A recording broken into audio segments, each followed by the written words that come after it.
de los medios. Los diálogos han sido suficientemente contundentes en este sentido. Daniel Estico, buen día, ¿cómo te va? Hola. Hola, hola. Hola Daniel, buen día, ¿cómo estás? Hola, José Luis, buen día. ¿Cómo estás? Un gusto Bien, bien, escucharte. bien, muy bien. Daniel, bueno, en el día de hoy, entre otras menciones, hay un tema que tiene que ver con definiciones. Hay un artículo tuyo que habla de definiciones que favorecerían al sector autopartista en el área automotriz en la República Argentina. Te quiero preguntar por eso, pero también por esta posición que ha tomado el Banco Central de, digamos, generar condiciones de impulso para que suban los intereses que cobran los bancos en las distintas líneas de crédito, como un modo, dicen, de contribuir a la baja de la inflación. Te pido empezar por esto. ¿Tiene razón la habilidad seguir subiendo la tasa de interés? Sí, evidentemente la tasa de interés ya subió y lo que está, obviamente, si el mercado se está acomodando, ayer volvió a subir las tasas de la DEVAC en el mercado secundario, o sea, cuando se negocia en la bolsa, porque vos sabés que el inversor puede tener dos formas de comprar las DEVAC. Cada mes, cuando el Banco Central emite una nueva serie, generalmente para renovar vencimientos, y luego cuando el que compró en algún momento del tiempo decide venderlo o comprarlo a través de las bolsas de valores. La Bolsa de Comercio de Buenos Aires es la que tiene mayor operación, pero también hay bolsas en Córdoba, en Rosario, etcétera. Entonces la tasa implícita en el mercado secundario, en las bolsas, ayer aumentó también casi medio punto más y está arriba del 28%, 28,50 aproximadamente. Evidentemente al Banco Central le preocupó la inflación de septiembre del 1,9, sobre todo porque fue una inflación de 1,9 sin aumento de tarifas públicas. Hubo sí aumento de tarifas de servicios privados. En septiembre hubo coincidencias con el aumento de la medicina privada, con las tarifas escolares, aumentaron cigarrillos, etcétera.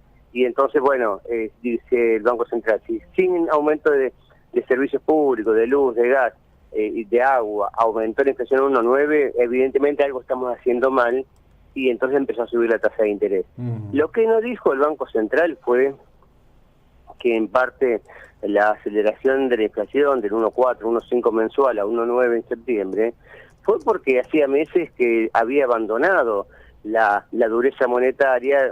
Vos pensabas, recordar, José Luis, que a comienzo de año la cantidad de dinero en la economía aumentaba a un ritmo del 20% por año, y ahora llegó a aumentar casi el 40, 37%. Entonces, año electoral, le dieron a la maquinita, se pusieron más flexibles, y esa plata en el mercado fue o a dólar o fue a bienes, más a bienes que a dólar, y eso hizo también que los precios se empinaran un poco. Entonces el Banco Central dice, bueno, se nos fue la mano, pasaron las elecciones, es momento de empezar a ajustar, y entonces tomó esta medida de política monetaria, que es muy técnica, pero el mensaje es este.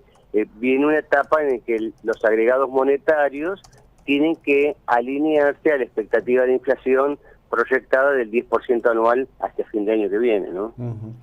Vos verás o seguirás seguramente con mucha más atención que lo hago yo, el debate que habitualmente hay en las redes entre un conjunto de economistas, algunos de ellos monetaristas o hipermonetaristas. Voy a dar nombres concretos, ¿no? El grupete que integran, entre otros, Esper, Milei, Giacomini, donde ellos ponen todo en el tema de la cuestión monetaria, que Kachanowski, claro. sí, que yo no negaría, pero digo, la verdad que la complejidad de la articulación propositiva de la economía argentina es un ejercicio demasiado delicado para estar todo el tiempo presionando e insistiendo en que se resuelva poco menos que en meses o semanas, ¿no? Primero eso, y segundo, José Luis, que lo que hay consenso en la economía, tanto de esos economistas ultra ortodoxos, si se quiere definir de una manera, o sea, los que dicen, bueno, hay que hacer lo que dicen los libros y no movernos una coma. De los otros que son más heterodoxos, más pragmáticos, es, mira, la política monetaria por sí sola no te alcanza para bajar la inflación. ¿Por qué? Porque en el medio están también las expectativas. Y las expectativas tienen que ver mucho con el tema fiscal. Si permanentemente el gobierno te está diciendo, bueno, el mes que viene o dentro de 2 meses o dentro de 5 meses o dentro de 8 meses por el cronograma de las audiencias públicas tienen que aumentar las tarifas, sí, siempre va a estar esa sensación de tarifazo que te genera expectativas de aumento de precios. Si en el mismo momento, si además el Banco Central no te explicita la política de explotación cambiaria, porque el Banco Central dice explotación, pero no es tan limpia. ¿Por qué? Porque el Banco Central está obligado prácticamente a comprar los dólares que trae Caputo cuando emite deuda en el exterior, emite deuda en dólares, porque necesita el Estado pesos para pagar sus compromisos financieros. Claro. No todos son vencimientos en dólares, y mucho es financiamiento del déficit fiscal. Y cuando uno dice de financiamiento del déficit fiscal, al final del día vos no sabés si el déficit fiscal lo originó porque pagaste sueldos, porque pagaste jubilaciones, o estás pagando obra pública. Es gasto corriente, así. Hay una pequeña parte, pero importante, del endeudamiento del Estado que es para pagar déficit fiscal. Esos pesos se vuelcan en la economía y generan también, si crece a un ritmo elevado. Fíjate que en septiembre, un mes en que bajó el déficit fiscal, el pago de intereses subió 65% respecto del año pasado. Entonces, uno dice, está bien, es cierto que el gobierno está pagando las consecuencias de una herencia muy pesada, de un gobierno que se fue, que dejó muchos vencimientos concentrados en los primeros años del gobierno subsiguiente. Por eso, no todo el pago de intereses de este año es producto del endeudamiento de este año, sino también de vencimientos de deuda que generaron gobiernos anteriores.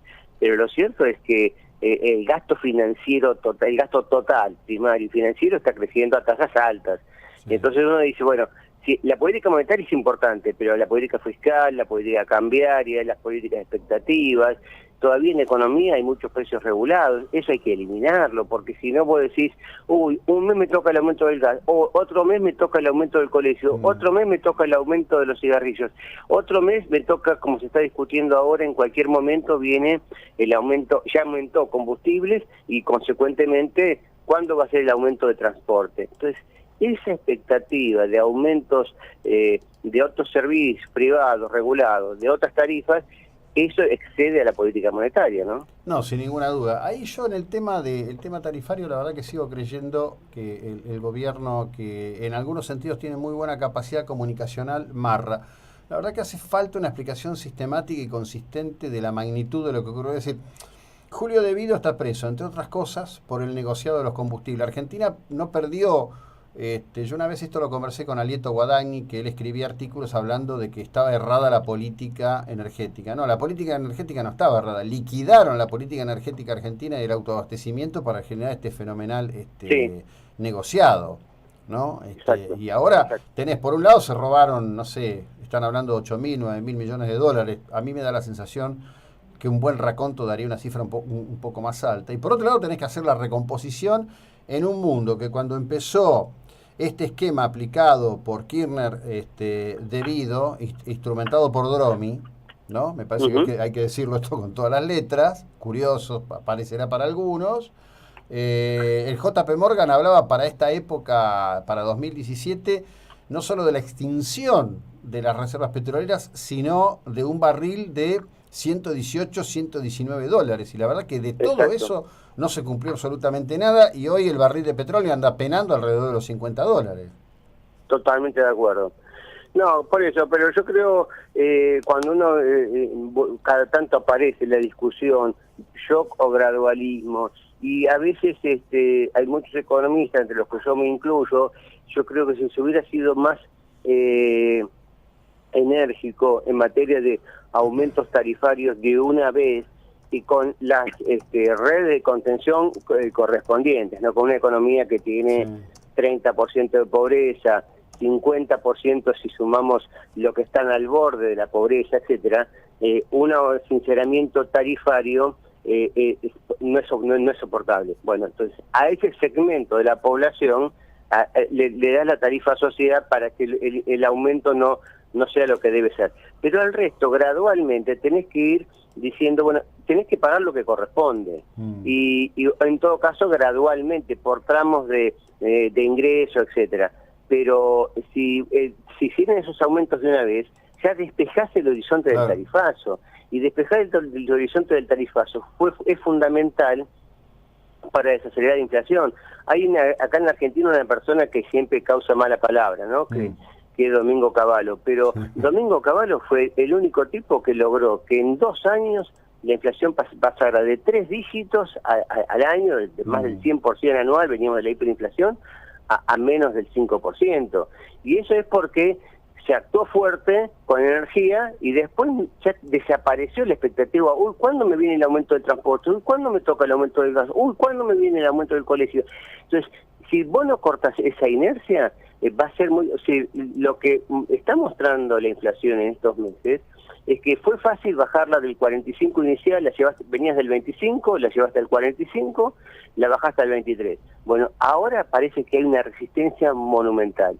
Y esa resistencia monumental está más afectada por las expectativas y por el desequilibrio fiscal, que sigue siendo elevado, ¿no? Porque al final del día el déficit primario es de 3,5 puntos del PBI, pero cuando agregás el financiero, cuando agregás el déficit que genera el Banco Central con las letras, etcétera, estás en 7,8 puntos del PBI. Es monumental. Y eso conspira contra la desinflación, como llama Sturzenegger, ¿no? Sí, sí, claramente, claramente. Lo que ocurre es que, bueno, hoy parece ser que la coyuntura política para tomar estas decisiones está más despejada. Veremos qué ocurre a partir de estas reuniones que se anuncian y de este cambio en el combo impositivo. Como siempre, Daniel, te mando un abrazo a la distancia. Gracias por el tiempo y la expertise que nos dedicás. Muy amable. Un fuerte abrazo, José Luis, gracias. Hasta luego. Daniel Estico, jefe de Economía de Infobae.